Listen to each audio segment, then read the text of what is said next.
some people have a certain negative outlook towards the IT industry. In fact, Prabhakar also mentioned that there is a mixed opinion of the IT industry.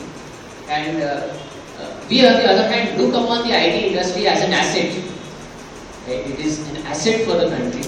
An industry which is bringing the best minds of all throughout the country into our state has to be an asset to the country. Right?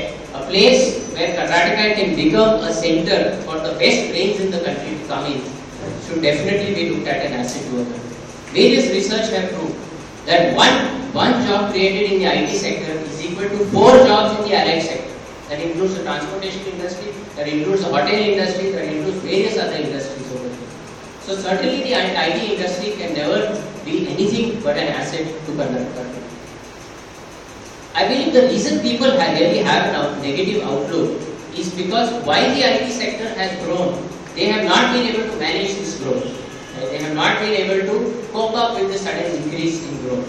And that's why we find the state of our infrastructure, the state of our civic amenities, everything is totally dilapidated today.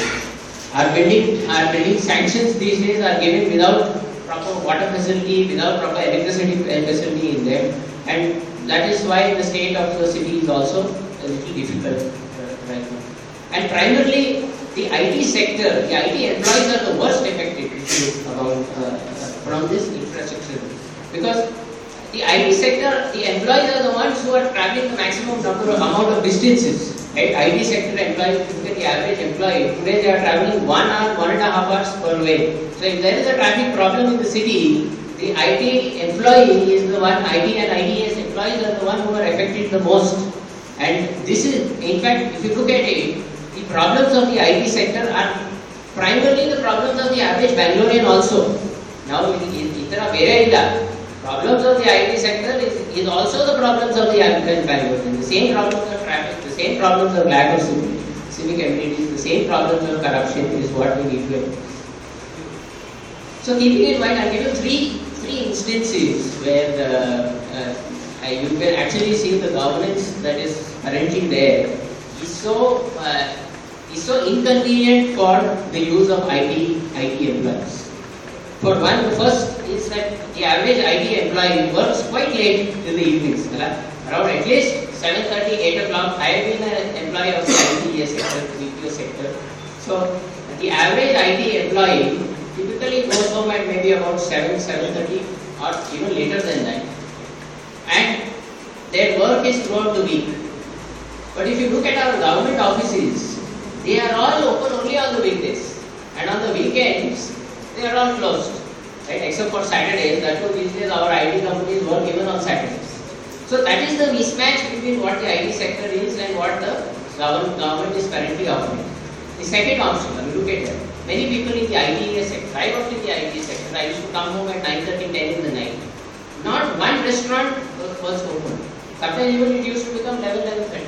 But after 11:30, there is a regulation that says that after 11:30, no restaurant should be open. Right? And because of that, a lot of particularly, only very recently I got married, so I was a bachelor quite recently. So for a long time, I was finding it very difficult to get food at that point. So it is very important that we don't go with these 18th and 19th century laws when the industry is telling us to go from the 21st to the 22nd century. Right? So some of these laws have to be catered to that.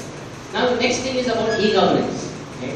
I am sure many of you have enrolled in the voter list and you are very active participants. Now, the Election Commission has given us a provision for registering on the online space. I think many of you would already know it.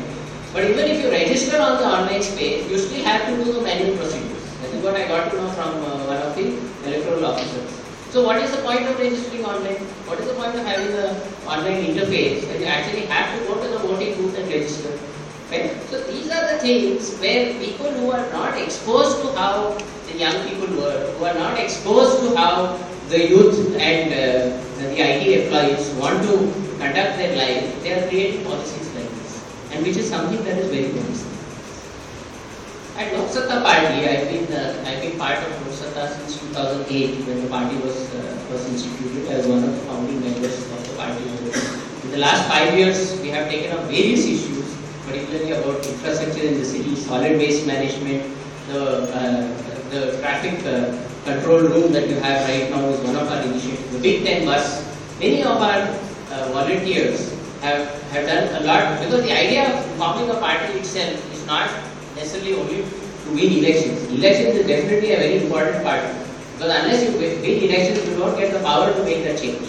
But public service is something that we give number one priority. Whether we win elections or not, we are going to be the public service, and that is the commitment with which we have come to the company. So we always see the IT community as not as information technology. For us, the IT community are the intellectuals. They are the thinking people of the country. They can provide new direction to the country. They are the people who are the future of the country. Right? And so today, when we see that so many of our members come from